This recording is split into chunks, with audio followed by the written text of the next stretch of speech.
Hello everyone, how are you doing my dear friends? Are you happy? I hope so. എല്ലാവർക്കും സുഖമാണെന്ന് കരുതുന്നു.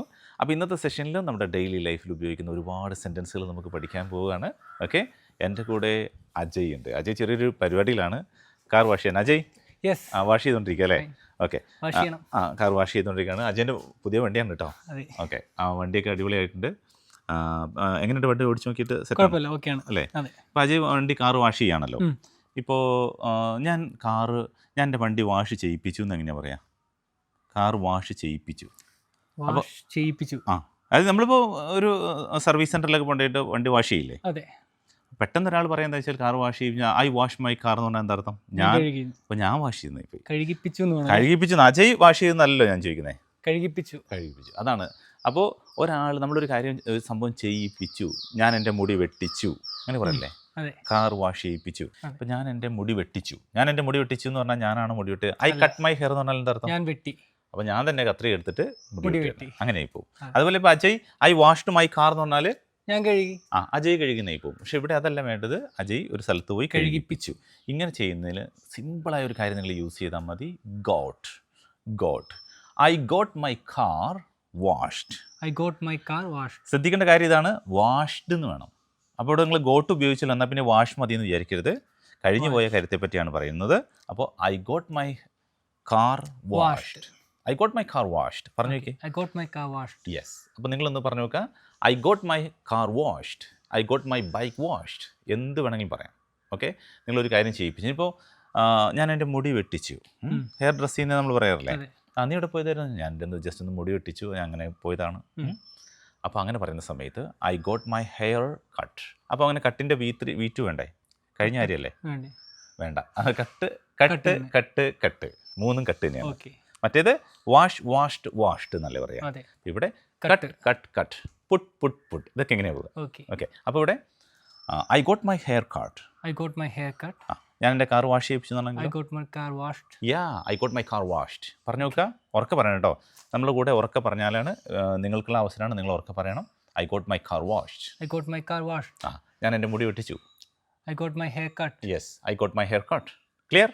Okay, ഇതേപോലെ അജയ് ചെയ്യുന്ന ഓരോ കാര്യങ്ങൾ എന്തൊക്കെയാണെന്ന് നമുക്ക് ചോദിക്കാം. അതെങ്ങനെയാണ് ഇംഗ്ലീഷിൽ പറയാൻ നമുക്ക് നോക്കാം. ഓക്കെ, അജയ്. അജയ് ഇപ്പോൾ എന്താ ചെയ്യുന്നത്? അപ്പോൾ നമുക്ക് ഗ്ലാസ് തുടയ്ക്കണം. അപ്പോൾ എന്തൊക്കെയാണ് ചെയ്യുന്നത്? വണ്ടി ഓൾറെഡി ഇന്നലെ കഴുകിയ വണ്ടിയാണ്. ഗ്ലാസ്സിൽ ഇങ്ങനെ പൊടിയായിട്ട് നമുക്ക് ഓടിക്കുമ്പോഴേ ആദ്യം ഗ്ലാസ് തുടയ്ക്കണം. അപ്പൊ ഇപ്പൊ അജയ് ചെയ്തുകൊണ്ടിരിക്കുന്ന കാര്യമില്ലേ, ഇതൊന്ന് കാണിച്ചു കൊടുത്തേ, ക്ലോസ് ചെയ്ത് കാണിച്ചു കൊടുത്തേ. ഇപ്പൊ അജയ് ചെയ്യുന്നൊരു കാര്യം ഉണ്ടല്ലോ. ഇപ്പൊ എന്താ ചെയ്തത്? ഒരു തുണി എടുത്ത് വെള്ളത്തിലിട്ടു അല്ലേ? ഈ ഇങ്ങനെ വെള്ളത്തിലിട്ട് നനച്ചില്ലേ? ഈ നനയ്ക്കുന്നതിന് എന്താ പറയാന്നറിയോ? സോക്ക് എന്നാണ് പറയാ. സോക്ക്. അപ്പോ Mr. Ajay, he is soaking the towel in the water. Soaking the towel in the water. Ajay ഇപ്പം എന്താ ചെയ്യുന്നത്? സോക്കിങ് ചെയ്യണം. അതായത് എന്താ ചെയ്യുന്നത്? സോക്കിംഗ് എന്ന് പറഞ്ഞാൽ വെള്ളത്തിലൊരു തുണി കുതിർത്തുക. ഇപ്പോൾ അമ്മമാരൊക്കെ, അല്ലെങ്കിൽ അമ്മമാരല്ല, നമ്മളൊക്കെ തന്നെ ഇതെന്താ മോള് തോന്നുന്നത്? Okay, leaf. ഓക്കെ, അപ്പോൾ എന്താ സംഭവം എന്ന് വെച്ചാൽ, ഇപ്പോൾ നമ്മൾ ഡ്രസ്സൊക്കെ അലക്കുന്ന സമയത്ത് ഒക്കെ, വസ്ത്രങ്ങൾ അലക്കുന്ന സമയത്തൊക്കെ നമ്മൾ വെള്ളത്തിലേക്ക് ആ തുണി ഇങ്ങനെ എടുത്തിടുമല്ലോ. ഈ ഇടുന്നതിന് പറയുന്നവരാണ് സോക്കിംഗ് എന്ന് പറയും. അതായത് കുതിർത്തുക എന്ന് പറയും. ഇപ്പോൾ ഇത് തുണി കുതിർത്തുന്നതിന് മാത്രമല്ല, ഇപ്പോൾ അരിയൊക്കെ വെള്ളത്തിലേക്ക് ഇട്ട് വെച്ച് കുതിർത്തില്ലേ, ഇതിനും സോക്കിംഗ് എന്ന് പറയാം. അപ്പോൾ he's soaking the towel in soapy water എന്ന് പറഞ്ഞാൽ എന്താ? സോപ്പ് വെള്ളം അല്ലേ? ഇതിനകത്ത് ഷാമ്പൂ പോലത്തെ എന്തോ സംഭവം ഇല്ലേ? ഓക്കെ, അപ്പോൾ അത് അങ്ങനെ പറയാം. അപ്പോൾ എങ്ങനെ പറയും? സോക്കിംഗ്. അപ്പോൾ അജയ് പറയാണ്, ഞാൻ ഇങ്ങനെ തുണി നനയ്ക്കുകയാണ്, അങ്ങനെ പറയും? I'm soaking the towel in the soapy water. Soap വെള്ളത്തിൽ തുണി ഇങ്ങനെ കുതിർത്ത് വെക്കുക. അലക്കുന്നതിന് മുമ്പൊക്കെ നമ്മൾ അങ്ങനെ ചെയ്യാറുണ്ടല്ലോ. അതാണ് ഞാൻ ഉദ്ദേശിച്ചത് കേട്ടോ. അപ്പോൾ ഒന്ന് പറഞ്ഞു നോക്കുക, നമ്മുടെ സുഹൃത്തുക്കൾ പറഞ്ഞു നോക്കുക. സോക്കിംഗ്. അപ്പോൾ നിങ്ങൾ ഒരു കാര്യം ചെയ്യണം. I'm soaking the towel, അല്ല I'm soaking the clothes, വസ്ത്രങ്ങൾ. I'm soaking the clothes in the soapy water. ഒന്ന് ട്രൈ ചെയ്ത് നോക്കുക. അജയ് എന്ന് പറഞ്ഞേ, I'm soaking the towel in the soapy water. ഒന്നുകൊണ്ട് കാണിച്ചു കൊടുത്തുകൊണ്ട് ചെയ്താൽ. ഒന്ന് ക്ലോസ് കൊടുത്തേ അഭിനവേ. Watts he doing? ഇപ്പോൾ അജയ് എന്താ ചെയ്യുന്നത്? നിങ്ങളൊന്ന് പറയാം. അജയ് എന്താ ചെയ്യുന്നതെന്ന് പറഞ്ഞു നോക്കുക. അപ്പോൾ അജയ് ഒന്ന് പറയൂ Ajay. I am soaking the towel in the soapy water. നമ്മൾ ചിലപ്പോൾ ഒരു പുതിയ ഷർട്ട് വാങ്ങി, അല്ലെങ്കിൽ പുതിയ സാരി അങ്ങനെ, അല്ലെങ്കിൽ ചുരിദാർ അങ്ങനെ എന്തെങ്കിലും ഒരു സംഭവം വാങ്ങി. ആ വാങ്ങിയ സമയത്ത് ചിലപ്പോൾ ഈ പുതിയ ഡ്രസ്സ് ചിലപ്പോൾ സോപ്പ് വാട്ടറിലൊന്നും അധികം നേരം കുതിർത്തി വെക്കാൻ പാടുണ്ടാവില്ല. അങ്ങനെ ചെയ്ത് കഴിഞ്ഞാൽ ചിലപ്പോൾ അതിൻ്റെ കളർ നഷ്ടപ്പെടും. അപ്പോൾ നമുക്ക് വേണമെങ്കിൽ പറയാൻ പറ്റും, ഇപ്പോൾ വേറെ ആളത് വാഷ് ചെയ്യാൻ നമുക്ക് പറയാൻ പറ്റും, please don't soak the clothes in soapy water. Please don't soak the clothes in soapy water. അതായത് സോപ്പ് വെള്ളത്തിൽ തുണി അധികം നേരം കുതിർത്തി വെക്കരുത്. ഇനി അങ്ങനെ വെക്കണമെങ്കിലോ, ചെളി പോകാൻ വേണ്ടി വെക്കണമെങ്കിൽ soak the clothes in soapy water for 30 minutes. ഒരു അരമണിക്കൂർ നേരം സോപ്പ് വെള്ളത്തിൽ തുണി ഇങ്ങനെ കുതിർത്തി വെക്കാൻ പറയാം, കൂടുതൽ ചെളി പോകണമെങ്കിൽ. ഓക്കെ, നമുക്ക് ചിലപ്പോൾ നമ്മുടെ മാറ്റൊക്കെ ചിലപ്പോൾ വാഷ് ചെയ്യുന്ന സമയത്ത് നമുക്ക് അതിന് മുമ്പ് അങ്ങനെ ചെയ്യാറുണ്ട്. ശരിക്കും അങ്ങനെ അപ്പോൾ ഒന്നുകൂടി നല്ല ക്ലീൻ ആയിട്ട് നമുക്ക് കിട്ടും അല്ലേ. അതാണ്. അപ്പോൾ ഇനി എന്താണ് അജയ് ഇപ്പോൾ ചെയ്തുകൊണ്ടിരിക്കുന്നത് നമുക്ക് നോക്കാം. ഫ്രണ്ട്സ്, അജയ് ഇപ്പോൾ എന്താ ചെയ്യുന്നതെന്ന് നോക്കിയേ. അജയ് ഇപ്പോൾ എന്താ ചെയ്യുന്നത്? ഞാൻ ഈ വീൽ കപ്പ് ഉരച്ച് കഴുകുക. വീൽ കപ്പ് ഉരച്ച് കഴുകുകയാണ്. ഈ ഉരച്ച് കഴുകുക നമ്മൾ പറയാറുള്ള സംഭവമാണ്. ഇങ്ങനെ ഉരച്ച് കഴുകുന്നതിന് എന്താ പറയുക എന്നുള്ളതിന്, ഈ ഉരച്ച് കഴുകുക എന്നുള്ളതിന് പറയുന്ന വേർഡാണ് സ്ക്രബ്. നമുക്കറിയാം സ്ക്രബ്ബർ, നമ്മൾ പാത്രങ്ങളൊക്കെ ഇങ്ങനെ കഴുകുന്നതിന് ഉപയോഗിക്കുന്ന സ്ക്രബ്ബർ അല്ലേ. അപ്പോൾ ഇവിടെ സ്ക്രബിങ് എന്ന് പറഞ്ഞാൽ ശരിക്കും നമ്മൾ ഉരച്ച് കഴുകുന്നതിനാണ് പറയുക. അപ്പോൾ അജയ് ഇപ്പോൾ വീൽ കപ്പ് ഉരച്ച് കഴുകുകയാണ്, എങ്ങനെ പറയും Ajay? Scrubbing the wheel cup. I am scrubbing the wheel cup. Scrubbing the wheel cup. I am scrubbing the wheel cup. Okay. ഇനി ഇപ്പോൾ അജയ് ഇപ്പോൾ വീൽ കപ്പ് ഉരച്ച് കഴുകുകയാണ്. എന്നാൽ ഇതേപോലെ പെയിന്റ് ഉരച്ച് കഴുകാൻ പറ്റുമോ അജയ്? ഇല്ല. അപ്പോൾ എന്തെങ്കിലും ഇട്ടിട്ടല്ലേ കഴുകുക? അതെ. അപ്പോൾ അല്ല, ചിലപ്പോൾ ചെളി എന്തെങ്കിലും ഉണ്ടെങ്കിൽ അങ്ങനെ ഉരച്ച് കഴുകാൻ പറ്റും. അപ്പോൾ നമ്മൾ മെല്ലെ സോഫ്റ്റ്, ഇപ്പോൾ നമ്മൾ ഒരു ഷോപ്പിൽ പോയി, കാർ വാഷ് ഷോപ്പിൽ വാഷ് ചെയ്യുന്ന സ്ഥലത്ത് പോയി. അപ്പോൾ അവിടെ നമുക്ക് നോക്കുന്ന സമയത്ത് അയാൾ ചിലപ്പോൾ അവിടെ ഇങ്ങനെ ഉരച്ച് സൈഡൊക്കെ കഴുകിയിരിക്കും. ഇപ്പോൾ ഈ പോർഷൻസ് ഒന്നും തന്നെ അങ്ങനെ ഉരച്ച് കഴുകാൻ പാടുള്ള പോർഷൻസ് അല്ല. അപ്പോൾ നമ്മളിങ്ങനെ ഈ സാവധാനം, ജെൻറ്റ്ലി എന്നൊരു വേർഡ് അവിടെ നിങ്ങൾ ഉപയോഗിക്കണം, ജെൻറ്റ്ലി. ഇപ്പോൾ അജയ് ഇവിടെ ഒന്ന് ജസ്റ്റ് ഒന്ന് തുടങ്ങിയാവോ? ഇപ്പോൾ എങ്ങനെ അജയ് നേരത്തെ പെയിൻറ്റ് അവിടെ ഉരച്ച് കഴിക്കുകയാണ്? ഉരച്ച് കഴിക്കുക അല്ല, സാവധാനമാണ്, സോഫ്റ്റ് ആയിട്ട്. അപ്പോൾ അങ്ങനെ സോഫ്റ്റ് ആയിട്ട് ചെയ്യുന്നതിന് ജെൻറ്റ്ലി. അപ്പോൾ പ്ലീസ് എന്താണ് പറയുക, വാഷ് ചെയ്യുന്നതിന് പറയും? അല്ല, ഉരച്ച് കഴിയുന്നതിന് പറയും scrub. Please scrub the car gently. Please scrub the car gently to remove dirt. To remove dirt എന്ന് പറഞ്ഞാൽ എന്താ? ചെളി ഒക്കെ ഉണ്ടാവില്ല. നമുക്ക് എവിടെയെങ്കിലും ഡേർട്ട് ഒക്കെ ഉണ്ടെങ്കിൽ ഡേർട്ട് എന്ന് പറയാം. ഇനി പൊടിയാണെങ്കിൽ ഡസ്റ്റും ഡേർട്ടും രണ്ടാണ്. ഈ ചെളി ഇങ്ങനെ പറ്റി പിടിച്ചിരിക്കുന്നത് നമുക്ക് ഡേർട്ട് എന്ന് പറയാം, മറ്റേത് നമുക്ക് ഡസ്റ്റ് എന്ന് പറയാം. അപ്പോൾ please scrub the car gently to remove dirt. ഒന്ന് പറഞ്ഞു നോക്കുക, please scrub the car gently to remove dirt. Gently. അപ്പോൾ അത് മാത്രം എന്ന് പറഞ്ഞേക്കേ, please scrub the car gently. അപ്പോൾ നമുക്ക് ഒരാളോട് പറയാൻ പറ്റും, നിങ്ങളിപ്പോൾ ഒരു സ്ഥലത്ത് ചെന്ന് അവിടെ വണ്ടി വാഷ് ചെയ്യുമ്പോൾ അയാൾ ഭയങ്കര ഉരച്ചിങ്ങനെ കഴുകുകയാണെങ്കിൽ നിങ്ങൾക്ക് പറയാൻ പറ്റും, please scrub the car gently. Okay, soft ആയിട്ട് കഴുകാൻ പറയാം കേട്ടോ. ഓക്കെ, ഈ ഒരു ഐഡിയ കിട്ടിയല്ലോ. ഒന്ന് പറഞ്ഞു നോക്കിയേ, please scrub the car gently. Yes, അത്രയും പറഞ്ഞാൽ മതി. നിങ്ങൾക്ക് എന്ത് വേണമെങ്കിലും പറയാം. ഇപ്പോൾ അത് നിങ്ങളുടെ ഒരു ബൈക്കാണ്, അല്ലെങ്കിൽ വേറെ എന്തെങ്കിലും ഒരു സംഭവമാണ്. ചിലപ്പോൾ നിങ്ങളൊരു ഗ്ലാസ്, അല്ലെങ്കിൽ ചിലപ്പോൾ കുട്ടികൾ ചിലപ്പോൾ നല്ല സോഫ്റ്റ് ആയിട്ടുള്ള എന്തെങ്കിലും സംഭവം ഇങ്ങനെ ഉരച്ചിങ്ങനെ കഴുകാനൊക്കെ നിങ്ങൾക്ക് പറയാൻ പറ്റും. അപ്പോൾ അവിടെയൊക്കെ നമുക്ക് പറയാം, please scrub the car gently to remove dirt. അപ്പോൾ നോക്കരുത്. ഇപ്പം നോക്കിയേ അജയ് ചെയ്യുന്ന ഈ ഒരു കാര്യം. അജയ് ഇപ്പം അജയ് എന്താ ചെയ്തുകൊണ്ടിരിക്കുന്നത്? നമ്മൾ നേരത്തെ ഉരച്ചതെല്ലാം ഒന്ന് ജസ്റ്റ് സോപ്പൊക്കെ ഒന്ന് മുക്കി കളയുക. നമ്മൾ ഉരച്ച് വെച്ചിരുന്ന ചെളിയൊക്കെ അല്ലേ, അത് വെള്ളത്തിൽ ഇങ്ങനെ മുക്കിയെടുത്ത് കളയാണ്. ഇങ്ങനെ മുക്കിയെടുത്ത് കളയുന്നതിന് നമ്മൾ വാഷ് എന്ന് പറയാറുണ്ട് അല്ലേ. പക്ഷേ ശരിക്കും വാഷല്ല ഇത്. ഈ സോപ്പൊക്കെ നമ്മളെ ഡ്രസ്സിൽ പറ്റി പിടിച്ച സോപ്പൊക്കെ നല്ല വെള്ളത്തിൽ ഇങ്ങനെ നമ്മളിങ്ങനെ ഇളക്കി കഴുകി കളയല്ലോ. ഇതിന് പറയുന്ന പേരാണ് റിൻസ്. നിങ്ങൾ നോക്കിയാൽ അറിയാം, വാഷിംഗ് മെഷീനിലൊക്കെ ഉണ്ടാവും റിൻസ് എന്നുണ്ടാവും. അപ്പോൾ rinse the clothes well in the plain water.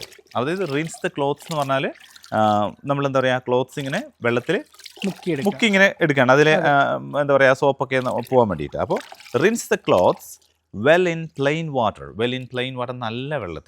നല്ല വെള്ളത്തിൽ എന്ത് ചെയ്യണം, തുണി ഇങ്ങനെ എടുക്കുകയാണ്. അപ്പോൾ അതിലെ പതയൊക്കെ പോകാനും സോപ്പൊക്കെ പോകാനൊക്കെ വേണ്ടിയിട്ട്. അപ്പോൾ അജയ് ചെയ്യുന്ന കാര്യത്തിന് അജയ് എന്ത് പറയും? ഇതിന് റിൻസ് എന്നാണ് ഈ പ്രവൃത്തിക്ക് പറയുക. അപ്പോൾ എന്ന് പറയും, rinsing the cloth. I am rinsing the clothes. I am rinsing the towel. അങ്ങനെയൊക്കെ പറയാം. എങ്ങനെ പറയും? I am rinsing the towel. Okay, അപ്പോൾ നമ്മൾ പറയുന്നത്, please rinse the clothes well in the plain water. Please rinse the clothes well in plain water. നല്ല വെള്ളത്തിൽ മുക്കിയെടുക്കാൻ വേണ്ടിയിട്ട് പറയും. അതെ, ഓക്കെ. അപ്പോൾ ആ ഒരു ഐഡിയ കിട്ടിയോ? യെസ്. ഓക്കെ. ഇനി ഇതേപോലെ തന്നെ ഇപ്പോൾ അജയ് ചെയ്തുകൊണ്ടിരിക്കുന്ന സംഭവം പറയുകയാണ്, എടാ അത് സോപ്പ് നന്നായിട്ട് ഇങ്ങോട്ട് പോയിട്ടില്ല, നന്നായിട്ട് വെള്ളം ഒന്നുകൂടി ഇങ്ങനെ കഴിയാൽ കുറച്ചുകൂടി കഴുകിക്കൊണ്ടിരിക്കുക, എന്നാലും അത് ക്ലിയർ ആയി പോകുള്ളൂ എന്ന് ഞാൻ പറയുന്നത്. ഓക്കെ, അപ്പോൾ ഇങ്ങനെ ഒരു സംഭവം പറയുകയാണെങ്കിൽ കീപ് റിൻസിങ്. എന്താ പറയും? Keep rinsing until the soap is gone. എങ്ങനെ പറയും? Keep rinsing until the soap is gone. അജയനെ കാണുന്നില്ലല്ലോ. ഓക്കെ, നമ്മൾ ഗ്രീസും കാര്യങ്ങളൊക്കെ ആയ ടവല്ലേ ഒരുപാട് നേരം ഇങ്ങനെ മുക്കി ക്ലീൻ ആക്കാൻ വേണ്ടിയിട്ട് ചെയ്യേണ്ടി വരും അല്ലേ? ആ ഓക്കെ ഓക്കെ ഓക്കെ ചെളിയോട്. അപ്പോൾ keep rinsing until the soap is gone. എങ്ങനെ പറയും? Please rinsing until the soap is gone. Keep rinsing. Keep rinsing എന്ന് പറഞ്ഞാൽ അത് ചെയ്തുകൊണ്ടേ ഇരിക്കുക, മുക്കി എടുത്തോണ്ട്. അതാണ് അതിങ്ങനെ ക്ലീൻ ചെയ്തുകൊണ്ടേ ഇരിക്കുക. Keep rinsing until the soap is gone. Okay, അപ്പോൾ അതൊന്ന് സുഹൃത്തുക്കളൊന്ന് പറഞ്ഞു നോക്കുക. ഓക്കെ, ഇനി ഇപ്പോൾ അജയ് ചെയ്തുകൊണ്ടിരിക്കുന്ന അറിയാം, ഒന്ന് അഭിനവ് ഒന്ന് ക്ലോസ് ചെയ്ത് കൊടുത്ത്. ഇപ്പോൾ അജയ് ഇത് എന്താ ചെയ്യുന്നത് അജയ് എന്ന് പറയാമോ? ഞാൻ ഈ തുണിയിലെ ചെളി കളയാണ്. ചെളി ഇങ്ങനെ കഴുകുകയാണ് അല്ലേ? കഴുകുകയാണ്. അപ്പോൾ ഇവിടെ എന്താ സംഭവിക്കുന്നത് വെച്ചാൽ ശരിക്കും പറയുകയാണെങ്കിൽ ഇതിനകത്ത് ചെളി ഇങ്ങനെ പറ്റി പിടിച്ചോണ്ടല്ലേ അവിടെ ഇങ്ങനെ ഉരച്ച് എഴുതുന്നേ അല്ലേ? ഉരച്ച് എഴുതുന്ന ചെളി ഇങ്ങനെ പറ്റി പിടിച്ചോണ്ടാണല്ലോ. അപ്പോൾ അവിടെ എന്താ പറയുന്നത് വെച്ചാൽ you need to scrub harder to get that stain out. അതായത് you need to scrub harder. അപ്പോൾ എന്താ പറയുക, കൂടുതൽ ശക്തിയായിട്ട് എന്ത് ചെയ്യണം? ഉരയ്ക്കണം. You need to scrub harder, കുറച്ച് ശക്തിയായിട്ട് ഇങ്ങനെ ഉരയ്ക്കണം to get that stain out. ഇവിടെ ശ്രദ്ധിക്കേണ്ട ഒരു കാര്യം, ഇവിടെ ആ ചെളി റിമൂവ് ചെയ്യുക എന്ന് പറയുന്നതിന് ശരിക്കും പറയേണ്ടത് ടു സ്റ്റെയിൻ ഔട്ട് എന്നാണ്. Stain out, to get the stain out. To get the stain out എന്ന് പറഞ്ഞാൽ ഈ ചെളി ഒന്ന് ഇങ്ങനെ തിരുമ്മി കളയോ എന്നുള്ള അർത്ഥത്തിലുണ്ട്. അപ്പോൾ സ്റ്റെയിൻ ഔട്ട് എന്നാണ് പറയേണ്ടത്. ശ്രദ്ധിക്കണം, to get the stain out. To get the stain out എന്ന് പറഞ്ഞാൽ ആ ചെളി അല്ലെങ്കിൽ ഇങ്ങനെ പറ്റി പിടിച്ചിരിക്കുന്ന ചെളിയില്ലേ, അതിനൊക്കെ നമുക്ക് ഓരോരോ വേർഡുകൾ ഉപയോഗിക്കുക. അപ്പോൾ നിങ്ങൾ ശ്രദ്ധിക്കുക, ചെളി ഇളക്കി കളയാന്നുള്ളതിന് to get the stain out എന്നാണ് പറയേണ്ടത്. അജയ് ഒരു സെക്കൻഡ്. ഇപ്പോൾ അജയ് ചെയ്യുന്ന ഈ സംഭവം, ഈ പ്രവൃത്തിക്ക് എന്താ പറയുക? ഇതിനെന്താ പറയുക? പിഴിയ. ഈ പിഴിയ എന്നുള്ളത് എന്താ ഇംഗ്ലീഷിൽ പറയാം? സാധാരണ ഇതിൽ നമ്മൾ പിഴിയ എന്നുള്ളതിന് എന്താ പറയും? സ്ക്യൂസ് എന്ന് പറഞ്ഞിരുന്നു അഭിനവ് നേരത്തെ അല്ലേ? അഭിനവ് നേരത്തെ പറഞ്ഞിരുന്നു സ്ക്യൂസ് എന്ന്. അഭിനവ് ആട്ടോ ക്യാമറയ്ക്ക് പിന്നിലുള്ള ആൾ. ഓക്കെ, അപ്പോൾ സ്ക്യൂസ് എന്നാണ് പറഞ്ഞത്. അപ്പോൾ സ്ക്യൂസ് എന്ന് പറഞ്ഞാൽ നമ്മൾ ഈ ലെമണൊക്കെ ഇങ്ങനെ അതിന് സ്ക്യൂസ് എന്ന് പറയും. ഓക്കെ, അതേസമയം ഇത് അങ്ങനെയല്ല. ഇത് ശരിക്കും നമ്മളിങ്ങനെ പിഴിയുന്നത് അല്ലേ? ഒന്ന് പിഴിഞ്ഞേ, ഒന്ന് കാണിച്ചു കൊടുത്ത അഭിനവേ. പിഴിയുന്നത് ഇതിന് പറയുന്ന പേരാണ് റിങ്. WRING, ring. അപ്പോൾ ഹീസ് റിങ്ങിങ് ദ ക്ലൗഡ്സ്. എന്താ പറയുക? അപ്പോൾ അജയ് എന്താ പറയുക? ഞാനിതിങ്ങനെ തുണി പിഴിയാണെന്ന്, ടവൽ പിഴിയാണ്, ഞാൻ ടവൽ പിഴിയാണെന്ന് ഇങ്ങനെ പറയും. ഐ എം റിങ്ങിങ് ദ ടവൽ. ഇത് പലപ്പോഴും പലർക്കും അറിയാത്തൊരു കാര്യമാണ്. നമ്മളിപ്പോൾ ഡ്രസ്സിങ്ങിൻ്റെ പിഴിയുന്നതിന് എന്താ പറയുന്ന പലർക്കും അറിയില്ല. പലരും സ്ക്യൂസ് എന്ന് പറയും. സ്ക്യൂസ് എന്ന് പറഞ്ഞാൽ അങ്ങനെയല്ല, നമ്മളതിങ്ങനെ ഞെക്കി ഉടച്ചെടുക്കുന്നതിനാണ്. അത് പിഴിയുകയാണ് ചെയ്യുന്നത്. ആ പിഴിയുന്നു ഈ പിഴിയുന്നു തമ്മിൽ വ്യത്യാസമുണ്ട്. അപ്പോൾ ഇവിടെ നിങ്ങൾ ഉപയോഗിക്കേണ്ടത് റിംഗ് ആണ്. അപ്പോൾ ഹീസ് റിങ്ങിങ് ദ ടവൽ. അജയ് എന്ന് പറഞ്ഞേ? ഐ എം റിങ്ങിങ് the towel. Yeah, very good. Okay, പ്രിയപ്പെട്ട ഫ്രണ്ട്സ്, നിങ്ങളൊന്ന് പറഞ്ഞു നോക്കാം, ഹീ ഈസ് റിങ്ങിങ് ദ ടവൽ. അപ്പോൾ നിങ്ങൾക്കല്ലേ പറയാം ഐ എം റിങ്ങിങ് മൈ ടീഷർട്ട്സ്. ഞാൻ എൻ്റെ ടീഷർട്ട് ഇങ്ങനെ പിഴിയാണ്. അർത്ഥത്തിൽ നിങ്ങൾക്ക് പറയാവുന്നതാണ്. അപ്പോൾ ഫ്രണ്ട്സ്, ഈ കൊടയുക എന്ന് പറയുന്നത് എന്താണെന്ന് ചോദിച്ചാൽ അതിന് പറയുന്ന പേരാണ് ഷെയ്ക്ക് ഔട്ട്. ഷെയ്ക്ക് ഹാൻഡ് നമ്മൾ പറയില്ലേ അജയ്? നമ്മൾ ഷെയ്ക്ക് ഹാൻഡ് എന്ന് പറയില്ലേ? അതായത് ഇത് ഷെയ്ക്ക് ഹാൻഡ് ആണ് അല്ലേ? അപ്പോൾ ഇത് ഷെയ്ക്ക് ഹാൻഡ് എന്ന് പറഞ്ഞാൽ, ഷെയ്ക്ക് എന്ന് പറഞ്ഞാൽ കുലുക്കുക എന്നാണ്. എന്നാൽ ഷെയ്ക്ക് ഔട്ട് എന്ന് പറഞ്ഞാൽ കുടയുക എന്നാണ്. വ്യത്യാസം മനസ്സിലായോ? ഷെയ്ക്ക് ഹാൻഡ് എന്ന് പറഞ്ഞാൽ, ഷെയ്ക്ക് എന്ന് പറഞ്ഞാൽ നമ്മൾ കുലുക്കുക എന്നാണ്. എന്നാൽ ഷെയ്ക്ക് ഔട്ട് എന്ന് പറഞ്ഞാൽ നമ്മളിങ്ങനെ കുടയുക. ഷെയ്ക്ക് ഔട്ട് ദ ടവൽ എന്ന് പറഞ്ഞാൽ ഇതാണ് സംഭവം. ഇതാണ് ഷെയ്ക്ക് ഔട്ട്, കുടയുക. അപ്പോൾ ഇങ്ങനെ എന്തെങ്കിലും സംഭവത്തിനെ കുടയുന്നതിനൊക്കെ നമ്മൾ പറയാം ഷെയ്ക്ക് ഔട്ട് എന്നാണ് പറയാം. അപ്പോൾ ഇപ്പോൾ അജയ് കുടഞ്ഞു കഴിഞ്ഞു. അപ്പോൾ ഞാൻ ഈ ടവൽ കുടഞ്ഞു എന്നങ്ങനെ പറയും. ഐ ഷെയ്ക്ക് ഔട്ട് എന്ന് പറഞ്ഞാൽ പോരാം, ഐ ഷെയ്ക്ക്ഡ് എന്നും പറയാൻ പോരാം, I shook out. Shake shook എന്നാണ് വരിക. തെറ്റിപ്പോരുത്, ഷെയ്ക്ക് ഷുക്ക് ആണ്. ഓക്കെ, അപ്പോൾ I shook out the towel. I shook out my towel. പറഞ്ഞു നോക്കുക സുഹൃത്തുക്കളൊന്ന്, പറഞ്ഞു നോക്കുക. I shook out my towel. I shook out my towel. Ajay പറയും. I shook out my towel. Yes, ഞാനിങ്ങനെ ടവൽ ഇങ്ങനെ കുടഞ്ഞുകൊണ്ടിരിക്കുകയാണ്, ഇങ്ങനെ കുടഞ്ഞുകൊണ്ടിരിക്കുകയാണ് കേട്ടോ. അപ്പോൾ ഉണങ്ങാൻ വേണ്ടി ഇങ്ങനെ കുടഞ്ഞുകൊണ്ടിരിക്കുകയാണ്. അപ്പോൾ അങ്ങനെ പറയും I M shaking out my towel. അങ്ങനെ പറയും. ഒന്ന് കുടഞ്ഞു. shaking out my towel. Yeah, very good. He is shaking out his towel. He is shaking out his towel. അപ്പോൾ ഒന്ന് ഞങ്ങൾ ഈ പറയുന്നതിൻ്റെ കൂടെ തന്നെ ഇപ്പോൾ ഞാനും അജയ് ഇത് പറയുമ്പോൾ നിങ്ങൾ ശ്രദ്ധിക്കേണ്ട കാര്യം ഇതാണ്, നിങ്ങളും ഞങ്ങളുടെ കൂടെ ഉറക്കെ പറയണം. വേണ്ടേ? ഉറക്കെ പറഞ്ഞാലാണ് പെട്ടെന്ന് ഈസി ആയിട്ട് നിങ്ങൾക്കിത് പറയാൻ പറ്റുള്ളൂ. റിപ്പീറ്റ് ചെയ്താൽ മാത്രമേ നിങ്ങൾക്ക് ഇതേപോലുള്ള സെൻറ്റൻസുകൾ പെട്ടെന്ന് ഈസി ആയിട്ട് പറയുള്ളൂ. അപ്പോൾ ഇതിങ്ങനെ നമ്മളൊരു തുണി വെള്ളത്തിലിട്ട് നനച്ചു അല്ലേ? അതെന്താ പറയുക? അതിന് മറന്നുപോയില്ലോ, soaking. Soaking in soapy water. വെള്ളത്തിലിട്ട് അതിനുശേഷം കുതിർന്നു. അതിനുശേഷം നമ്മൾ എന്ത് ചെയ്തു? അത് നമ്മൾ ഇങ്ങനെ കൈകൊണ്ട് തിരുമ്മി സ്ക്രബ് ചെയ്തു. അതിനുശേഷം നമ്മൾ എന്ത് ചെയ്തു? റിൻസ് ചെയ്തു. സോപ്പ് വെള്ളം ഒഴിവാക്കാൻ വേണ്ടി റിൻസ് ചെയ്തു. ഓക്കെ, റിൻസ് ചെയ്തു. അതിനുശേഷം റിൻസ് ചെയ്തതിനു ശേഷം നമ്മൾ എന്ത് ചെയ്തു? പിഴിഞ്ഞു. അപ്പോൾ പിഴിയുന്നതിന് എന്ത് പറഞ്ഞു? Ring, wrung. Okay, I wrung എന്ന് പറഞ്ഞാൽ ഞാൻ പിഴിഞ്ഞു എന്നാണ്. ഓക്കെ, അപ്പോൾ he wrung his towel. Okay, അപ്പോൾ അത് പിഴിഞ്ഞു എന്നാണ്. ഇനി പിഴിഞ്ഞതിന് ശേഷം എന്ത് ചെയ്തു? കുടഞ്ഞു. അപ്പോൾ കുടഞ്ഞതിന് എന്ത് പറയും? Shake out. He is shaking out അല്ലെങ്കിൽ ഷേക്ക് ഔട്ട്. അപ്പോൾ അത് കുടഞ്ഞു എന്നാണെങ്കിൽ ഷുക്ക് ഔട്ട്. ഷുക്ക് എന്നാണ് പറയുക. കഴിഞ്ഞു പോയപ്പോൾ ഷുക്ക് എന്നാണ് പറയുക. Okay. I shook his hand എന്ന് പറഞ്ഞാൽ ഞാൻ തന്നെ ഷേക്ക് ഹാൻഡ് കൊടുത്തു എന്നുള്ളതാണ്. കഴിഞ്ഞു അതാണ്. അപ്പോൾ ഇവിടെ ഷുക്ക് ഔട്ട് എന്ന് പറഞ്ഞാൽ കുടഞ്ഞു. ഇനി കുടഞ്ഞു കഴിഞ്ഞിട്ട് എന്താ ചെയ്യുക? എവിടെ കൊണ്ടിടുക? ഇത് നമ്മൾ വെയിലത്തിടും. അതിൽ അഴയിലിടും അല്ലേ? അഴ നല്ല ക്ലോത്ത്സ് ലൈൻ എന്ന് പറയും. പല സ്ഥലത്തും പലതാണ് പറയുന്നത് അല്ലേ? അഴ എന്നൊക്കെ പറയുന്നുണ്ട് അല്ലേ? പറയുന്നുണ്ട്. അപ്പോൾ ഇത് നമ്മളിങ്ങനെ അയൽ കൊണ്ടുപോയി വിരിക്കണമല്ലോ അല്ലേ? അതിനെന്താണ് പറയുന്നതെന്നാണ് നമ്മൾ ഇനി നോക്കാൻ പോകുന്നത്. അപ്പോൾ എങ്ങനെയാണ് നമ്മളത് അഴയിൽ വിരിക്കുക അല്ലെങ്കിൽ അഴയിലിടുക എന്നുള്ളതിന് സിമ്പിളായ ഒരൊറ്റ വാക്ക് ഉപയോഗിച്ച് പറയാം. അതെങ്ങനെയാണെന്ന് നിങ്ങളൊന്ന് പറഞ്ഞു നോക്കി, ഒന്ന് ട്രൈ ചെയ്ത് നോക്കി എങ്ങനെ പറയാമെന്ന്. ഫ്രണ്ട്സ്, അജയ് ഇപ്പോൾ ചെയ്യുന്ന ഈ സമയമുണ്ടോ? അജയ് ഇപ്പോൾ അജയ് എന്താ ചെയ്തിട്ടുള്ളത്? ആറിട്ട് വിരിച്ചിടാന്നൊക്കെ പറയും. വിരിച്ചിടുക അല്ലേ? ഇപ്പോൾ ക്ലോത്ത്സ് ലൈനിൽ നമ്മളിത് വിരിച്ചിടുകയാണ്. അപ്പോൾ ഇങ്ങനെ ഇതിന് ഹാങ് എന്ന് പറയാം. ഹാങ് എന്ന് പറഞ്ഞാൽ മതി. അപ്പോൾ നമ്മളിത് ഹാങ് ചെയ്യാണ് ചെയ്തിട്ടുള്ളത്. എന്താ ചെയ്ത്? ഹാങ് ചെയ്യാണ് ചെയ്തിട്ടുള്ളത്. ഓക്കെ. അപ്പോൾ ഹാങ് ദ ക്ലോത്ത്സ് എന്നാണ് പറയുന്നത്. Hang the clothes. ഓക്കെ. അപ്പോൾ അജയ് ഇത് ഒന്ന് വിരിച്ചിട്ടുകൊണ്ട് പറയൂ. അപ്പോൾ എങ്ങനെ പറയുന്നത്? I am hanging my towel. Yes, I am hanging my towel. അപ്പോൾ ഈ അഴ അതിനെന്താ പറയുക? അഴ എന്നൊക്കെ പറയില്ലേ? ഇതെന്താണെന്ന് അറിയാം? Clothes line. ക്ലോത്ത്സ് ലൈൻ, അതായത് തുണി ഇടാനുള്ള ലൈനാണ്. അപ്പോൾ നമുക്ക് വേണമെങ്കിൽ പറയാൻ പറ്റും, ഇപ്പോൾ അജയ് ഇങ്ങനെ ഡ്രസ്സൊക്കെ ഇങ്ങനെ അലക്കി വെച്ചതാണ്. അപ്പോൾ ഈ അലക്കിയ തുണി ഒന്ന് വിരിച്ചിടുമോ? അങ്ങനെ നമ്മൾ ചോദിക്കാറില്ലേ?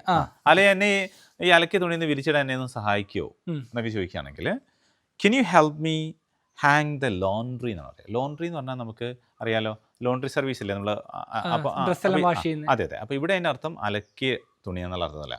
ഈ അലക്കിയ തുണികളൊന്ന് വിരിച്ചിടുക എന്നുള്ള അർത്ഥത്തിൽ, ആ അലക്കിയ തുണികൾ എന്നുള്ള അർത്ഥത്തിൽ അതിനെ ലോണ്ട്രി എന്ന് പറയും. ഓക്കെ. അപ്പോൾ കെൻ യു ഹെൽപ്പ് മീ എന്നെ സഹായിക്കും എങ്ങനെ പറയും? Can you help me hang the laundry.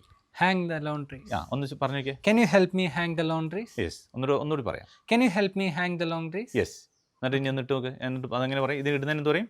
I'm hanging the towel. Yes, I'm hanging the towel. Very good. Ajay ഒരു മിനിറ്റ്. അപ്പോൾ അജയ് എന്താ ചെയ്തിട്ടുള്ളത്? തുണി എടുത്തിട്ട് എന്താ ചെയ്തേ? ചുരുട്ടിയില്ലേ? ഇങ്ങനെ തുണികൾ ചുരുട്ടുന്ന സമയത്ത്, ഇപ്പോൾ ചുരുട്ടി കൂട്ടുക, ഇങ്ങനെ ഈ ചുരുട്ടുക ഇങ്ങനെ പറയുന്ന സമയത്ത് നമ്മൾ ഉപയോഗിക്കുന്ന ഒരു വേർഡാണ് ക്രംബിൾ. CRUMPLE. ക്രംബിൾ. അത് ചുരുട്ടി കൂട്ടുക. ക്രംബിൾ. ഇപ്പോൾ നമ്മളൊരു പേപ്പറൊക്കെ ഇങ്ങനെ ചുരുട്ടി കൂട്ടുന്നതിനൊക്കെ നമുക്ക് എന്ത് വേണമെങ്കിൽ പറയാം? ക്രംബിൾ. എന്നാൽ ഈ നമുക്ക് ഈ ആ ചുരുട്ടി കൂട്ടുന്ന സമയത്തൊക്കെ അവിടെയൊക്കെ എന്തുണ്ട്? അതിലൊക്കെ ചുളിവുകളില്ലേ? ഈ ചുളിവുകൾക്ക് നമ്മൾ റിങ്കിൾ എന്ന് പറയും. ഒന്ന് ആ തുണിയിൽ ഒന്ന് ചുളിവ് ഒന്ന് കാണിച്ചു നോക്കി. വെറുതെ ചുളിവുകൾ ഇങ്ങനെ ഒന്ന് വിടർത്തുമ്പോൾ അതിൽ ചുളിവ് പറ്റൂലേ? ആണ് അവിടെയൊക്കെ ചുളിഞ്ഞെടുക്കല്ലേ? ഈ ചുളിഞ്ഞെടുക്കുന്നതിന് നമുക്ക് റിങ്കിൾ എന്ന് പറയാം. എന്നാൽ നമുക്കിങ്ങനെ ചുരുട്ടി കൂട്ടുന്നത്, അപ്പോൾ അജയ് ഒന്ന് ചുരുട്ടി കൂട്ടിയ ഡ്രസ്സ് ഇങ്ങനെ ചുരുട്ടി കൂട്ടുന്നതിന് പറയുന്ന പേരാണ് ക്രംബിൾ. അതാണ് നിങ്ങൾ ശ്രദ്ധിക്കേണ്ട കാര്യം. അപ്പോൾ എന്താ പറയുക? ക്രംബിൾ. അപ്പോൾ എങ്ങനെ പറയാം? ഇപ്പോൾ നമ്മൾ പറയും, എടാ അയൺ ചെയ്ത ഡ്രസ്സ് നീ ചുരുട്ടി കൂട്ടല്ലേ. ഇപ്പോൾ നമ്മൾ ചിലപ്പോൾ എവിടെയെങ്കിലും വെച്ച ഡ്രസ്സെല്ലാം കൂടെ പെട്ടെന്ന് എടുത്ത് വെക്കാൻ നോക്കിയോ? അപ്പോൾ അങ്ങനെ പറയുമല്ലോ, അയൺ ചെയ്ത ഡ്രസ്സാണ് ചുരുട്ടി കൂട്ടിയത്. അപ്പോൾ ഡോണ്ട് ക്രംബിൾ യുവർ ഷർട്ട്സ്. നിങ്ങളുടെ ഷർട്ട് അങ്ങനെ ചുരുട്ടി കൂട്ടരുത്. ഇനി അങ്ങനെ പറയാം, കുറച്ചുകൂടി പറയാം, please don't crumble the ironed clothes. Please don't crumble.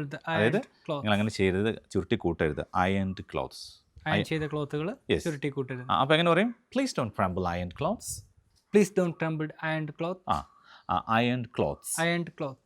അതായത് വേണം ഇങ്ങനെ പറയാം, please don't crumble my T-shirt. എൻ്റെ ടീഷർട്ട് ചുരുട്ടി കൂട്ടല്ലേ? അല്ലെങ്കിൽ ഇങ്ങനെ വേണമെങ്കിൽ പറയാം, അത് അയൺ ചെയ്ത ടീഷർട്ട് ചുരുട്ടി കൂട്ടല്ലേ എന്നാണെങ്കിൽ please don't crumble my iron T-shirt. Please don't crumble my iron T-shirt. Yes. നമ്മുടെ സുഹൃത്തുക്കളൊന്ന് പറഞ്ഞു നോക്കുക, don't crumble the ironed clothes. അതായത് അയൺ ചെയ്ത വസ്ത്രങ്ങൾ ചുരുട്ടി കൂട്ടരുതെന്നാണ്. അപ്പോൾ ഇനി ഇത് ചുരുട്ടി കൂട്ടുന്നതിന് വരെ നമ്മൾ കറക്റ്റായിട്ട് മടക്കണ്ടേ? ആ മടക്കുകയാണെങ്കിൽ എന്ത് ചെയ്യും? മടക്കുന്നതിന് നമുക്ക് എല്ലാവർക്കും അറിയാവുന്ന വേർഡാണ് എന്താണ്? ഫോൾഡ് അല്ലേ? എങ്ങനെ പറയും? ഫോൾഡിങ്. യെസ്. ഓക്കെ. അപ്പോൾ അത് ഇങ്ങനെ പറയാം. അതേപോലെ തന്നെ നമ്മളിപ്പോൾ ഈ ഷർട്ട് ഡ്രസ്സുകളൊക്കെ ഇങ്ങനെ അലക്ഷ്യമായിട്ട് ഇങ്ങനെ എല്ലാം കൂടെ വാരി വലിച്ച് കിട്ടൂലേ? അതേപോലെ തന്നെ നമ്മുടെ സൂട്ട് കേസിലിരുന്ന ഡ്രസ്സ് ആകെ ചുളുങ്ങിപ്പോയി. ഈ ചുളുങ്ങിപ്പോയ ഡ്രസ്സില്ലേ, ഈ നമ്മളിപ്പോൾ സ്യൂട്ട് കേസിലിരുന്ന എൻ്റെ ഡ്രസ്സ് ആകെ ചുരുങ്ങിപ്പോയി അല്ലെങ്കിൽ ചുളുങ്ങിപ്പോയി. അപ്പോൾ അങ്ങനെയൊക്കെ പറയില്ല നമ്മൾ. അപ്പോൾ അങ്ങനെയൊക്കെ പറയാൻ വേണ്ടി my dress got crumbled. My dress got crumbled. ആ അപ്പോൾ മൈ ഡ്രസ് ഗോട്ട് ക്രംബിൾഡ് എന്ന് പറഞ്ഞാൽ എൻ്റെ ഡ്രസ്സ് ആകെ ചുളുങ്ങിപ്പോയി. Okay. In the suitcase എന്ന് പറഞ്ഞാൽ സൂട്ട് കേസിലിരുന്ന, ഇൻ ദ ബാഗ് എന്ന് പറഞ്ഞാൽ ബാഗിലിരുന്ന, ഇൻ ദ ഷെൽഫ് എന്ന് പറഞ്ഞാൽ ഷെൽഫിലിരുന്ന. ഇൻ ദ ഷെൽഫ് അല്ല, ഷെൽഫ് വരുമ്പോൾ ഓൺ ദ ഷെൽഫ്. ഓർമ്മയുണ്ടല്ലോ, ഞാൻ പറഞ്ഞ ഓർമ്മയുണ്ടല്ലോ. ഓക്കെ. അപ്പോൾ my dress got crumbled in the shelf അല്ല, ഓൺ ദ ഷെൽഫ്. ശ്രദ്ധിച്ചോ കേട്ടോ. അപ്പോൾ എങ്ങനെ പറയും? My shirt got crumbled on the shelf. Okay. അപ്പോൾ ഇത് സ്യൂട്ട് കേസിലാണെങ്കിൽ my dress got crumbled in the suitcase. സ്യൂട്ട് കേസിലിരുന്ന എൻ്റെ dress in the suitcase ചുളുങ്ങിപ്പോയി എന്നുള്ള അർത്ഥത്തിലാണ്. അപ്പോൾ ക്രംബിൾ എന്ന് പറഞ്ഞാൽ പേപ്പറോ തുണിയോ ഇങ്ങനെയൊക്കെ കൈകൊണ്ട് ചുരുട്ടി കൂട്ടുന്നതിനാണ് നമ്മൾ പറയുക. ഇനി മടക്കുന്നതിനാണ് എന്ത് പറയും? ഫോൾഡിങ്. ഫോൾഡ്. എന്നാൽ ഈ ചുളിവിന് നമ്മൾ പറയുക റിങ്കിൾ എന്നാണ്. റിങ്കിൾസ്. ഓക്കെ. അപ്പോൾ ഇതാണ് നമ്മൾ ശ്രദ്ധിക്കേണ്ടത്. ഇനി തുണി മടക്കുന്നതിനാണ് എന്ത് പറയും? ഫോൾഡിങ്. ഫോൾഡ് എന്ന് പറയും അല്ലേ? ഓക്കെ. അപ്പോൾ ഫോൾഡ് നമ്മൾ നോർമലി യൂസ് ചെയ്യുന്നതാണ്, എല്ലാവരും ഉപയോഗിക്കുന്ന ഒരു വാക്കാണ്. അതുകൊണ്ട് ഞാനത് കൂടുതലായിട്ട് പറയുന്നില്ല. ഓക്കെ. അപ്പോൾ ഇത് ഉപയോഗിച്ചിട്ട് ഒരുപാട് സെൻറ്റൻസുകൾ നമുക്ക് ഇങ്ങനത്തെ പറയാൻ പറ്റും. പക്ഷേ ഇതൊക്കെ ഡെയിലി ലൈഫിൽ യൂസ് ചെയ്യുന്നതാണെങ്കിൽ ചിലപ്പോൾ നമ്മൾ ഈ ചുരുട്ടി കൂട്ടുക അല്ലെങ്കിൽ ഇങ്ങനത്തെ സംഭവങ്ങളൊക്കെ, അല്ലെങ്കിൽ എൻ്റെ തുണി ഒന്ന് ചുരുട്ടി കൂട്ടാതെ നേരെ മടക്കി വെക്കൂ, ഇങ്ങനെയൊന്നും നമ്മൾ പറയുന്നത് എങ്ങനെയാണെന്ന് പലപ്പോഴും ആളുകൾക്ക് അറിയണമെന്നില്ല. അതൊരു പ്രധാനപ്പെട്ട ഘടകമാണ്. അപ്പോൾ സുഹൃത്തുക്കളൊക്കെ നമ്മൾ ഈ പറഞ്ഞ വാക്കുകൾ നിങ്ങൾ എപ്പോഴും ഓർത്തിരിക്കണം. അത് വളരെ ഇമ്പോർട്ടൻ്റ് ആയ കാര്യമാണ്. അപ്പോൾ നമ്മൾ പറഞ്ഞ വാക്കുകൾ ഏതൊക്കെയായിരുന്നു ഓർമ്മയുണ്ടോ? നേരത്തെ ഈ തുണി അഴയിൽ കൊണ്ട് അല്ലെ അയയിൽ കൊണ്ട് ഇടുന്നതിന് എന്താ വിരിച്ചിടുക, ഹാങ് ആണ്. ഹാങ് ചെയ്യുന്ന പറഞ്ഞാൽ വിരിച്ചിടുക അല്ലേ? ഇനി നമ്മളിങ്ങനെ കുടയുന്നതിന് എന്താ പറയുന്നറിയോ? കുടയുന്നതിന് ജസ്റ്റ് ഷെയ്ക്ക് ഔട്ട്. ആ കുടഞ്ഞു നമ്മൾ ഷുക്ക് ഔട്ട്. ഓക്കെ. ഷെയ്ക്ക് മാത്രം പോരാ. ഷെയ്ക്ക് എന്ന് പറഞ്ഞാൽ നമ്മളിങ്ങനെ ഇളക്കുക എന്നാണ്. ഷെയ്ക്ക് ഹാൻഡ് എന്ന് പറയുന്നത്. അതേസമയം മറ്റേത് നമ്മൾ കുടയുക എന്ന അർത്ഥത്തിൽ ഷെയ്ക്ക് ഔട്ട് അല്ലെങ്കിൽ ഷുക്ക് ഔട്ട്. കുടഞ്ഞു എന്നാണെങ്കിൽ. പിന്നെ അഴ ഇതിനെന്ത് പറയും? Clothes line. ഓക്കെ. ഇനി ഇത് ചുരുട്ടി കൂട്ടുന്നതിന് എന്ത് പറയും? ക്രംബിൾ. ഓക്കെ. ഇനി വേറെ എന്താ പറയുക? റിങ്കിൾ എന്ന് പറഞ്ഞാൽ ചുളിവ് എന്നാണ് അല്ലേ? ഓക്കെ. ക്ലിയർ ആണല്ലോ? അപ്പോൾ ഇത്രയും കാര്യങ്ങളെല്ലാം നിങ്ങൾ ശ്രദ്ധിക്കുക. ഇനി അടുത്ത സംഭവം നമുക്ക് നോക്കാം. ഫ്രണ്ട്സ്, ഇന്ന് നമ്മുടെ കൂടെ ഒരാളും കൂടി വന്നിട്ടുണ്ട്. അബു, നമ്മുടെ ഫ്രണ്ടാണ്. അത് അപ്പോൾ അബു എന്താ ചെയ്തുകൊണ്ടിരിക്കുന്നത്? ഞാൻ തുണി ഇങ്ങനെ മടക്കി ടവൽസ് ഒക്കെ മടക്കി വെക്കാണ്. ഈ മടക്കി വെക്കുന്നതിന് നമുക്ക് ഇംഗ്ലീഷിൽ അറിയാം, നമുക്ക് എല്ലാവർക്കും അറിയാം. എന്താണ്? ഫോൾഡിങ് അല്ലേ? ഫോൾഡിങ്. അതെ. യെസ്. അപ്പോൾ ഞാൻ തുണി മടക്കി വെക്കാന്ന് എങ്ങനെ പറയും? I am folding clothes. I am folding clothes അല്ലേ? അപ്പോൾ ഇവിടെ സുഹൃത്തുക്കൾ ശ്രദ്ധിക്കേണ്ട കാര്യം, ഇപ്പോൾ ഈ വെച്ചേക്കുന്നത് കണ്ടോ, ഇങ്ങനെ ഓരോന്ന് ഇങ്ങനെ അടുക്കി വെച്ചല്ലേ. അപ്പോൾ ഇത് സാധാരണ അതിൽ നമ്മൾ പെട്ടെന്ന് പറയുന്നത് അറേഞ്ചിങ് എന്നാണ്. ശരിക്കും ഇവിടെ അറേഞ്ചിങ്ങിനല്ല വേണ്ടത്. ഇങ്ങനെ നമ്മൾ ഓരോ തുണി ഇങ്ങനെ മടക്കി ഒന്നിൻ്റെ മുകളിൽ ഒന്നായിട്ട് ഇങ്ങനെ അടുക്കി വെക്കുന്നതിന് പറയുന്ന പേര് എന്താണെന്ന് ചോദിച്ചാൽ സ്റ്റാക്ക്. സ്റ്റക്ക് അല്ല, സ്റ്റാക്ക് ആണ്. നീട്ടാണ്ടല്ലോ. Yes. I'm stacking towels. എന്ത് പറയും? I'm stacking towels. അജയോടെ പോയി. ഓക്കെ. അജയ് എന്താണ് അവരുടെയാണ്? ഓക്കെ. ഒരു സെക്കൻഡ് കേട്ടോ അജയ്, അതവിടെ വെച്ചേക്കണേ. അപ്പോൾ ഇതിനെന്താ പറയുക? Stacking towels. അപ്പോൾ ഹീ ഈസ് സ്റ്റാക്കിംഗ് ടവൽസ്. അപ്പോൾ സ്റ്റാക്കിംഗ് എന്ന് പറയാം. പ്രിയപ്പെട്ട സുഹൃത്തുക്കളൊന്ന് പറഞ്ഞു നോക്കാം. He is stacking towels. അതായത് ടവൽ ഇങ്ങനെ ഓരോന്ന് മടക്കി ഓരോന്നിൻ്റെ മുകളിൽ ഇങ്ങനെ അടുക്കി ഒതുക്കി വെക്കുന്നതിനാണ് പറയാം. അപ്പോൾ അറേഞ്ചിങ് എന്നതിനേക്കാൾ കറക്റ്റായിട്ടുള്ള വേർഡ് സ്റ്റാക്കിംഗ് ആണ്. ഓക്കെ. അപ്പോൾ ഒരു കാര്യം കൂടി പറയട്ടെ. ഇപ്പോൾ അജയ് എന്താ ചെയ്യുന്നത്? അജയ് മറിച്ചിടാണ്. എന്ത്? ഓൻ്റെ ടീഷർട്ട്. അതെ, ഞാൻ വണ്ടി മറിച്ചിടാൻ പോകുന്നത്. അജയ് മറിച്ചിട്ടാണ് അല്ലേ? ടീഷർട്ട് മറിച്ചിട്ടാണ്. അപ്പോൾ ഈ ടീഷർട്ട് ഉൾഭാഗം ഇങ്ങനെ പുറത്തേക്ക് മറിച്ചിടല്ലേ? അപ്പോൾ അതിന് പറയുന്ന പേരാണ് ഇൻസൈഡ് ഔട്ട്.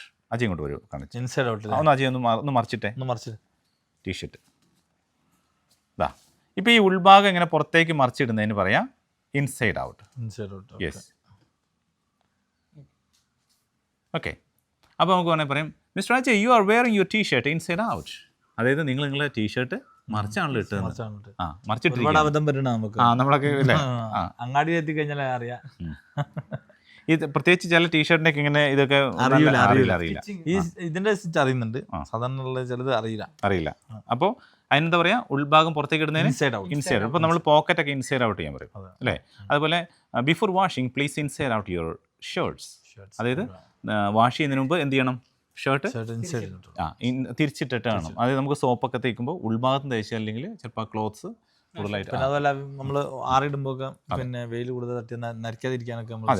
അതെ. അതുപോലെ തന്നെ ഈ ചിലപ്പോൾ വാഷ് ചെയ്യുമ്പോൾ ഒക്കെ സോപ്പ് ഇങ്ങനെ ഓവർ ഉപയോഗിച്ച് കഴിഞ്ഞാൽ അത് ചുരുങ്ങിപ്പോകും. ചുരുങ്ങുക എന്നുള്ള എന്തായിരുന്നു നമ്മൾ നേരത്തെ പറഞ്ഞിട്ടില്ല. അത് നമ്മളെന്തായിരുന്നു നമ്മൾ പറഞ്ഞ ചുളിവിൻ എന്തായിരുന്നു? റിങ്കിൾ. മറ്റേത് ക്രംബിൾ. ശ്രദ്ധിക്കണേ പ്രിയപ്പെട്ട സുഹൃത്തുക്കൾ, മാറിപ്പോയത്. റിങ്കിൾ എന്ന് പറഞ്ഞാൽ ചുളിവാണ്. എന്നാൽ ക്രംബിൾ എന്ന് പറഞ്ഞാൽ എന്താണ്? ഇങ്ങനെ തുണി ഇങ്ങനെ മടക്കുന്നതിന്, ചുട്ടിക്കൂട്ടുന്നതിന് എന്ത് പറയാം, ക്രംബിൾ എന്ന് പറയാം. നമ്മളിങ്ങനെ വാഷ് ചെയ്യുന്ന മുമ്പ് അങ്ങനെ അങ്ങനെ പിടിച്ചൊന്ന് ചുട്ടുകൂടി ഇടുന്നില്ല, അതിന് ആ ചുരുട്ടി കൂടുന്നത് ശരിക്കും പറഞ്ഞാൽ ക്രംബിൾ. ക്രംബിൾ. എന്നാൽ ഈ ചുളിവുകൾക്ക് റിങ്കിൾ എന്നാണ് പറയുന്നത്. അത് നമ്മൾ ഇസ്തിരി ഇടാൻ വേണ്ടിയിട്ട് അയൺ ചെയ്യാൻ വേണ്ടിയിട്ടൊക്കെ ചെയ്യുന്നതിന് റിങ്കിൾ, ആ റിങ്കിളാണത്. ആ റിങ്കിൾ പോകാനാണ് നമ്മൾ അയൺ ചെയ്യുന്നത്. എന്നാൽ ഇതിന് ഇപ്പോൾ പുതിയൊരു ഡ്രസ്സ് നമ്മൾ പെട്ടെന്ന് അങ്ങനെ ഒരു കോട്ടൺ ഡ്രസ്സൊക്കെ വാഷ് ചെയ്യുമ്പോൾ ഒന്ന് ചുരുണ്ടു പോകും, അതിന് പറയാം ഷ്രിങ്ക് എന്ന് പറയാം. ഷ്രിങ്ക് ആവുക എന്ന് പറയും. നമ്മൾ പറഞ്ഞൊക്കെ ഉണ്ടാവും ഷ്രിങ്ക് ആവുക എന്ന് പറയും. ചിലപ്പോൾ ഒന്ന് ചുരുങ്ങുക, ശരിക്കും ചുരുളുകയല്ല, ചുരുങ്ങുക. ഓക്കെ, അപ്പോൾ അതാണ് ആ ഒരു ഇതൊന്നുമല്ല. അപ്പോൾ ഇതിനെന്താ പറയുക, സ്റ്റാക്കിങ്. Okay, stacking. പിന്നെ ഇപ്പോൾ ഇൻസൈഡ് ഔട്ട് എന്ന് പറയും അല്ലേ, ഇൻസൈഡ് ഔട്ട് മറിച്ചിടുന്നതിന് പറയും ഇൻസൈഡ് ഔട്ട്. ഇങ്ങനെ മടക്കി വെക്കുന്നതിന്, സാധാരണ മടക്കുന്നതിന് എന്ത് പറയും, ഫോൾഡിങ്. റൈറ്റ്. അപ്പോൾ ഇതേപോലെ കുറേ വാക്കുകളുണ്ട് പ്രിയപ്പെട്ട സുഹൃത്തുക്കൾക്ക്. പല ആളുകൾക്കും നമ്മുടെ റിയൽ ലൈഫിൽ ഇങ്ങനെയുള്ള വാക്കുകൾ പലർക്കും അറിയാത്തതുകൊണ്ടാണ് ഇംഗ്ലീഷ് ഭാഷ സംസാരിക്കുന്നത്. ഒരുപാട് കാര്യങ്ങൾ ഇപ്പം ഇതിങ്ങനെ പറഞ്ഞപ്പോഴേ അങ്ങനെ ആലോചിച്ച് നോക്കുക, ഒരുപാട് കാര്യങ്ങൾ നമുക്ക് അറിയാത്തുണ്ട്.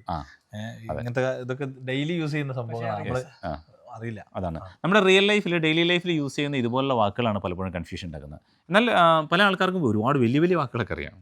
ഡിക്ഷണറിയിലെ 90% വാക്കുകളും പഠിച്ചു വെച്ചാലും നമ്മുടെ റിയൽ ലൈഫിൽ നമ്മൾ ഉപയോഗിക്കുന്ന വാക്കുകൾ പഠിക്കണം, എങ്കിലാണ് അതുകൊണ്ടുള്ള കാര്യം ഉണ്ടാവുക. അപ്പോൾ പ്രിയപ്പെട്ട സുഹൃത്തുക്കൾക്ക് ഇതുപോലുള്ള ക്ലാസ്സുകൾ ഇഷ്ടപ്പെടുന്നുവെങ്കിൽ തീർച്ചയായിട്ടും അറിയിക്കണം. ഇതിപ്പോൾ ഞാൻ ചെറിയൊരു ക്ലാസ്സായിട്ട് ചെയ്താണ് കുറഞ്ഞ സമയം കൊണ്ട്. കാരണം നമ്മുടെ വാട്സപ്പ് ഗ്രൂപ്പുണ്ട്. ഈ ക്ലാസ്സുകൾ പ്രാക്ടീസ് ചെയ്യാൻ വേണ്ടി ഫ്രീ ആയിട്ടുള്ളൊരു വാട്സപ്പ് ഗ്രൂപ്പുണ്ട്. നമ്മുടെ കസ്റ്റമർ കെയർ നമ്പറായ 9995558247 ഈ നമ്പറിലേക്ക് മെസ്സേജ് അയച്ചു കഴിഞ്ഞാൽ തീർച്ചയായിട്ടും നിങ്ങൾക്ക് നമ്മുടെ വാട്സപ്പ് ഗ്രൂപ്പിൽ വന്ന് ഓരോ ദിവസത്തെയും ക്ലാസ്സുകൾ ഇങ്ങനെ പ്രാക്ടീസ് ചെയ്യാനുള്ള അവസരം ഉണ്ടായിരിക്കും. ടീച്ചേഴ്സ് നിങ്ങളെ നോക്കുന്നതായിരിക്കും. അപ്പോൾ താല്പര്യമുള്ളവർ ഇപ്പോൾ തന്നെ വാട്സപ്പ് ഗ്രൂപ്പിലേക്ക്, വാട്സപ്പ് നമ്പറിലേക്ക് മെസ്സേജ് അയയ്ക്കുക 9995558247. പിന്നെ ശ്രദ്ധിക്കേണ്ട ഒരു കാര്യം എന്താ വെച്ചാൽ, നിങ്ങൾക്ക് ഈ ക്ലാസ് ഇതേ രീതിയിലുള്ള ക്ലാസ്സുകൾ ഇഷ്ടപ്പെടുന്നുണ്ടെങ്കിൽ നിങ്ങൾ അറിയിച്ചാലാണ് അടുത്ത ക്ലാസ് എനിക്ക് ഇതേപോലെ ചെയ്യാൻ പറ്റും. അല്ലെങ്കിൽ മാറ്റങ്ങൾ എന്ത് വേണോ അത് നിങ്ങൾ പറഞ്ഞതിനനുസരിച്ച് മാറ്റങ്ങൾ വരുന്നതായിരിക്കും. അപ്പോൾ ഒരു 2-3 വാക്കുകൾ പറയൂ, നമ്മുടെ പ്രിയപ്പെട്ട സുഹൃത്തുക്കൾ ഓർക്കുന്നുണ്ടെങ്കിൽ നിങ്ങൾ ഇപ്പം തന്നെ താഴെ കമൻറ്റ് ചെയ്യുക. പറയുക ജി. ഓക്കെ, നമ്മൾ ഈ വണ്ടി ടവൽ വെച്ച് തുടച്ചു. സ്ലോലി തുടയ്ക്കാൻ പറയില്ല. സ്ലോലി തുടയ്ക്കാൻ. അതെ, സ്ലോലി തുടയ്ക്കാൻ പറയുന്നതിന് എന്താണ് പറയുന്നത് അല്ലേ? അതേപോലെ നമ്മൾ ഇങ്ങനെ അമർത്തി തുടയ്ക്കുന്നതിനാണെങ്കിലോ ബ്രഷ് എടുത്ത് വെച്ച് ഇങ്ങനെ അമർത്തുന്നതിന് എന്താണ് പറയുക അല്ലേ? പിന്നെ ഒരു ക്ലോത്ത് നമ്മൾ വെള്ളത്തിലേക്ക് ഇങ്ങനെ മുക്കിയിടുന്നതിന് എന്താ പറയുക? പിന്നെ പല ആൾക്കാർക്കും കൺഫ്യൂഷൻ ഉണ്ടാകുന്ന സംഭവമാണ്, ഒരു തുണി ഇങ്ങനെ വെള്ളത്തിൽ നനച്ചെടുത്തിട്ട് ഇങ്ങനെ പിഴിയുക. അപ്പോൾ ആ പിഴിയുന്നതിന് എന്താണ് പറയുക? ഓർമ്മയുണ്ടല്ലോ ഇല്ലേ? ഒന്നുകൂടി ഓർക്കണം കേട്ടോ. ഓക്കെ, അപ്പോൾ ഇതിൽ അബുവിന് ഇപ്പോൾ കിട്ടിയാണ്, അതുകൊണ്ട് അബുവിനോട് പിടിച്ചിട്ട് ഇട്ടതാണ് കേട്ടോ. അപ്പോൾ പ്രിയപ്പെട്ട സുഹൃത്തുക്കളുടെ അഭിപ്രായം തീർച്ചയായിട്ടും അറിയിക്കുക. പലപ്പോഴും നമ്മൾ പിന്നെ ഇംഗ്ലീഷൊക്കെ പഠിപ്പിക്കുമ്പോൾ ആഭ്യന്തര കാര്യങ്ങളൊക്കെ നമ്മൾ പഠിപ്പിക്കുക, ഇത്തരം കാര്യങ്ങളൊന്നും നമ്മൾ ഒരിക്കലും അല്ല, ഇത് ശരിക്കും ആഭ്യന്തര കാര്യമാണ് നമ്മുടെ വീട്ടിനുള്ളിലെ. അത് ശരിയാന്ന് അപ്പോൾ ഉദ്ദേശിച്ചത് അന്താരാഷ്ട്ര കാര്യങ്ങളായിരിക്കും. അന്താരാഷ്ട്ര കാര്യങ്ങളാണ് നമ്മൾ പഠിപ്പിക്കുക, കാര്യങ്ങൾ. പിന്നെ എങ്ങനെ പറയാ, അതെങ്ങനെ പറയാ, ഇതൊന്നും നമുക്ക് ഉപയോഗത്തിലില്ല. സത്യം പറയാൻ നമ്മൾ ഡെയിലി ഉപയോഗിക്കുന്ന സംഭവങ്ങൾ നമ്മൾ പഠിക്കുകയാണെങ്കിൽ ഇതൊന്നും നമ്മൾ മറന്നുപോകില്ല. നമ്മളത് ചെയ്യുമ്പോൾ അങ്ങനെ ജസ്റ്റ് ഓർക്കും ചെയ്യും. എങ്ങനെയാണല്ലോ പറയാം, അതിങ്ങനെ പറയാം. ഇനി അപ്പോൾ ഡ്രസ്സ് ഇങ്ങനെ അടക്കി വെക്കുമ്പോൾ എന്ത് പറയും? ഷർട്ട് എന്ത് വേണേലും അടക്കി വെക്കാം. അപ്പോൾ എന്താ പറയുന്നത്? സ്റ്റാക്കിങ്. Folding, stacking. അതെ, അങ്ങനെ വരുന്നത്. ചുറ്റുന്നതിന് ഇൻസൈഡ് ഔട്ട് ഉണ്ടോ, മറിച്ചിടുന്നതിന് ഇൻസൈഡ് ഔട്ട്. അപ്പോൾ പറയാം your shirt is inside out. അങ്ങനെയൊക്കെ പറയാം നമുക്ക്. അപ്പോൾ നമുക്ക് കൂടുതൽ കോൺവെർസേഷൻ ക്ലാസ്സിൽ ഇനി എടുക്കാനുണ്ട്. അപ്പോൾ നിങ്ങളുടെ അഭിപ്രായങ്ങൾ താഴെ പറയാം, മറന്നു വരുന്നത് കമൻറ്റ് ചെയ്യാൻ കേട്ടോ. അപ്പോൾ വിൽ ബി മീറ്റ് അഗെയിൻ. എൻ്റെ കൂടെ അഭിനവാണ് വീഡിയോ എടുക്കുന്നത് കേട്ടോ. അതേപോലെ തന്നെ അജയ് ഉണ്ട്, തെന്നാബു ഉണ്ട്. Meet again. Bye for now.